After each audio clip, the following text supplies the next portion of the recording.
cuestión que la ley trae muy fuerte es que los tratamientos, como regla, tienen que ser fuera del ámbito hospitalario. Es decir, siempre, en la medida de lo posible, en la comunidad. Y lo del principio del consentimiento informado, salvo aquellas excepciones en donde la persona no pueda prestarlo. Bueno, como les dije antes, la autoridad de aplicación es el Ministerio de Salud. Hay un tema que es interesante porque el presupuesto destinado a salud mental es mínimo. Lo que se busca es que en el plazo de 3 años se llegue a un 10% del presupuesto total de salud, pero con una aclaración que ahí ustedes lo ven. La obligación del Ejecutivo es de incluirlo en los proyectos. Después, en definitiva, la última palabra para llegar en 3 años a esto la tendrán los legisladores, ¿no? Acá hay como una pequeña trampita en esto. Bueno, y llegamos a uno de los puntos álgidos, que es la cuestión de las internaciones. ¿Cuáles son los principios generales? El primero, que ya se los dije, ámbito fuera del hospital. Segundo, la internación es considerada un recurso restrictivo, excepcional y solo cuando no quede otra posibilidad, se hayan agotado las demás instancias. Lo mismo dice el principio de salud mental 9, y junto con esta excepcionalidad tiene que ser lo más breve posible. Y esto tiene que ver porque muchas veces la ley está pensada especialmente, o sea, toda esta parte para los pacientes agudos, para los que llegan con una crisis.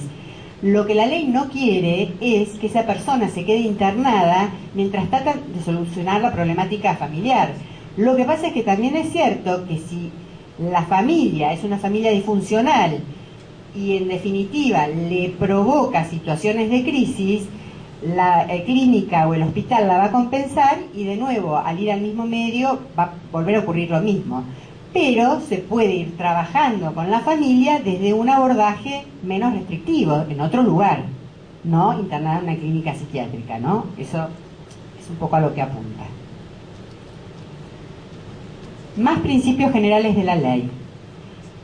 Queda prohibida la creación de nuevos manicomios, clínicas psiquiátricas, etcétera, etcétera.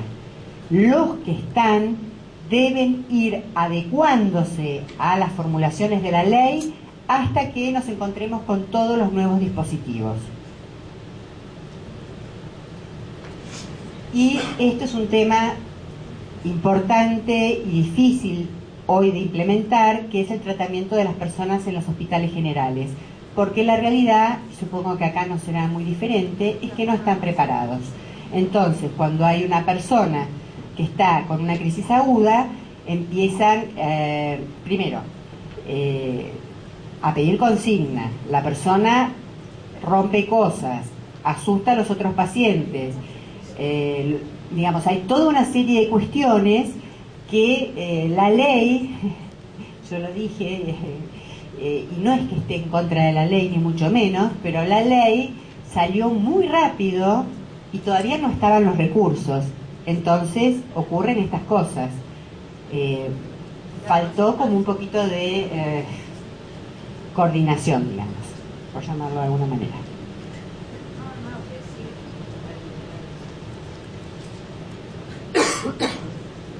El tema de la problemática social es muy claro. Una persona no puede estar internada en una clínica psiquiátrica, en un hospital, exclusivamente porque no tiene a dónde ir. En los hospitales públicos, Borda, Moyano, hay gente que está hace más de 30 años, 35 años, 40 años. Cuando uno le saca la pensión no contributiva, la pensión asistencial por discapacidad, y consigue el maravilloso PROFE, el Programa Federal de Salud, busca, intenta trasladarla a un lugar un poco más chico, un poco más, que tenga una atención más personalizada, y la persona se opone rotundamente porque esas paredes son su casa, sus vínculos, sus afectos están ahí. Y cuando uno le pregunta a los médicos, la respuesta de los médicos es: la podría descompensar hasta morirse. Yo siempre digo, si cuando uno se muda de casa, prende la luz en donde estaba la llave anterior imagínense estas personas tan vulnerables después de 30, 40 años, que además es su vida, tienen sus amigas, es muy, muy complicado. Entonces, para evitar llegar a eso, es que la ley está adelantándose y diciendo, una persona, digamos, lo residual, por decirlo de alguna manera, va a ir decantando, pero toda la gente nueva que ingrese, apenas está compensada, tiene que salir del hospital psiquiátrico. Y si no tiene, porque muchas veces uno encuentra gente en situación de calle que luego no hay donde derivarla, tiene obligación el juez de ordenarle al órgano administrativo correspondiente que le dé un lugar y además de ponerlo en conocimiento del órgano de revisión. Es decir, el poder administrador tiene realmente un deber que tiene que cumplirlo. ¿Cuál es la diferencia que trae la ley con respecto a lo que teníamos hasta antes de la sanción de la ley? Desaparecen las internaciones judiciales y desaparecen las internaciones policiales. Tenemos exclusivamente las internaciones voluntarias y las internaciones involuntarias. Y además las voluntarias prolongadas que están dentro de la primera categoría, pero que tienen un tratamiento especial una vez que transcurren 60 días.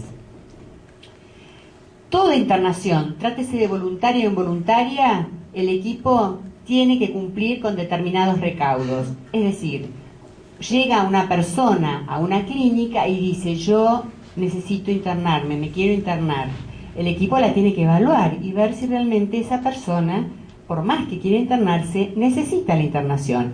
Y para ello tiene en principio que hacer una evaluación, un diagnóstico interdisciplinario, como les adelanté, conformado por un equipo que por lo menos tiene que tener un psicólogo o un psiquiatra. Así como les decía que en Córdoba el equipo tiene que tener por lo menos un psicólogo y un psiquiatra, la Ley de Salud Mental de la Ciudad de Buenos Aires, en la reglamentación, establece que el equipo tiene que tener por lo menos un trabajador social, un psiquiatra y un psicólogo. En segundo lugar, la búsqueda de datos disponibles, que esto tiene mucho que ver con el tema de la identidad y de la familia, porque si no sabemos cuáles son sus creencias, por ejemplo, podemos llegar a caer en transfundir a una persona que es testigo de Jehová y que no lo acepta. Y por otro lado, el tema de la búsqueda de la familia es importante porque dentro de los derechos que la ley enuncia, la persona tiene el derecho a estar acompañada antes, durante y después. Y además, como yo siempre digo, como la familia muchas veces cuando la persona llega a la instancia de internación está muy desbordada porque hay falta de apoyo para la familia, que eso es un tema que lo trata mucho la Convención, o sea, cuidar no solo a la persona sino también a la familia. Entonces la familia rehace su vida sin esa persona, y cuando la persona está en condiciones de alta, la familia desapareció del mapa y a veces uno no puede ubicarla o se niegan rotundamente a retirarla. Se ha producido un desapego emocional y afectivo muy, muy difícil de recuperar. Y en tercer lugar, bueno, volvemos al consentimiento informado de la persona o su representante. El tema de la evaluación interdisciplinaria para mí es muy, muy importante. ¿Por qué? Porque sin desconocer que puede haber una patología de base, y por eso a mí me parece bien que en realidad el equipo esté integrado por un psiquiatra, pero también es cierto que la persona no es solamente una parte biológica, una cuestión biológica, tiene todo un entorno social, cultural, su historia de vida, que es necesario que sea contemplado. Entonces, esta definición que ustedes están leyendo acá es un paradigma muy importante que instala la Ley de Salud Mental. El tema que les decía de la cuestión de la falta de obligación de que en las evaluaciones haya un psiquiatra ha generado, por lo menos en Buenos Aires, mucha tole terrible. Los psiquiatras dicen que no pueden dejar de estar porque hay, por su formación, determinadas cuestiones, y ellos ahí hacen la diferencia entre las enfermedades orgánicas o las denominadas funcionales, que entonces ellos son los que tienen la formación para hacer esto. Para la cuestión de una evaluación interdisciplinaria, vuelvo a repetir, mi opinión es que sería conveniente que haya un psiquiatra. Para la cuestión de si una persona necesita o no estar internada, yo acá les traje la ley nacional en donde, del ejercicio de la psicología, en donde, como ustedes pueden leer, los profesionales psicólogos tienen formación para detectar si una persona necesita o no una internación psiquiátrica. Lo que pasa es que la ley de ejercicio de la psicología nacional lo que dice es que ellos tienen que recomendar. Lo que pasa es que ahora se le agrega un plus, que es, por un lado, pueden, saben, y por el otro lado, la ley de salud mental, que les da específicamente esa incumbencia. Ahora, les guste o no les guste a los psiquiatras. Es decir, que un psicólogo sí está en condiciones de decir si una persona necesita o no internación. Bueno, esto es un poco lo que les decía recién de la búsqueda de los datos, así que la voy a pasar. La historia clínica es un articulito muy cortito, básicamente apunta a que en forma diaria tiene que establecerse la evolución del paciente y cada una de las intervenciones del equipo interdisciplinario. Por otro lado, este artículo único dice lo más importante y tenemos la ley del paciente, ahí la tienen, la 26.529, que tiene todo un capítulo donde se dedica a explicar en qué consiste la historia clínica, etcétera, etcétera.